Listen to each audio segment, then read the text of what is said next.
Hi friends, അപ്പം നല്ല സിമ്പിളായിട്ടുള്ള നല്ല നാടൻ ചിക്കൻ കറിയുടെ റെസിപ്പി ആയിട്ടാണ് വന്നിട്ടുള്ളത്. ആദ്യം തന്നെ നമുക്കിതിലേക്ക് ആവശ്യമായിട്ടുള്ള ഇൻഗ്രീഡിയൻസ് എന്തൊക്കെയാണ് നോക്കാം. 2 തക്കാളി, കുറച്ച് ചുവന്നുള്ളി, 2 വലിയ ഉള്ളി, കുറച്ച് വെളുത്തുള്ളി, ചെറിയൊരു കഷ്ണം ഇഞ്ചിയും എരിവിനാവശ്യമായിട്ടുള്ള പച്ചമുളകും നന്നായിട്ട് കഴുകി വൃത്തിയാക്കി അരിഞ്ഞ് ഒരു കുക്കറിലേക്ക് ഇട്ട് കൊടുക്കുക. ഇഞ്ചിയും വെളുത്തുള്ളിയും ചതച്ചിടുകയാണ്. ചുവന്നുള്ളി നേരെ ഇട്ട് കൊടുത്താൽ മതി.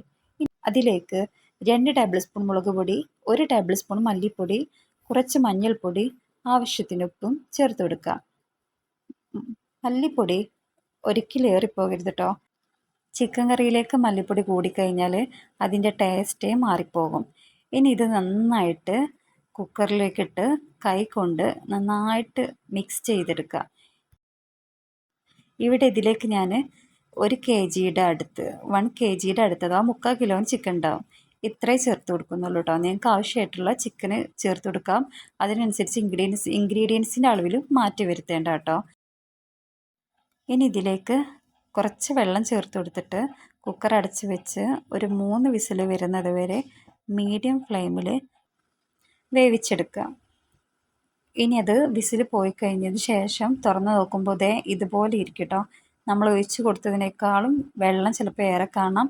ഇത് നമുക്ക് ആവശ്യമായ എത്രയാണോ കറി വേണ്ടത് അത്രയാവുന്ന വരെ വറ്റിച്ചെടുക്കുക. ഇപ്പോൾ എനിക്ക് പാകത്തെ രീതിയിൽ കിട്ടിയിട്ടുണ്ട്. ഞങ്ങൾ റൈസിലേക്ക് വേണ്ടിയിട്ടാട്ടോ ഈ കറി ഉണ്ടാക്കിയത്. അപ്പോൾ അത്യാവശ്യം വെള്ളം ഞാൻ അതിൽ തന്നെ വെച്ചിട്ടുണ്ട്. ഇനി ഇത് നമുക്ക് വറവിട്ടെടുക്കാം. അതിനായി ഞാനിവിടെ ഒരു കുഞ്ഞി പാനിലേക്ക് കുറച്ച് വെളിച്ചെണ്ണ ഒഴിച്ച് അതിലേക്ക് ചുവന്നുള്ളി അരിഞ്ഞിട്ടിട്ട് കറിവേപ്പില ഇട്ട് മൂപ്പിച്ചെടുത്തതിന് ശേഷം നേരെ കറിയിലോട്ട് ഒഴിക്കുകയാണ് കേട്ടോ ചെയ്യുന്നത്. ഇനി നിങ്ങളെ കയ്യിൽ മല്ലിയില ഉണ്ടെങ്കിൽ അതുകൂടെ ചേർത്ത് കൊടുക്കാം.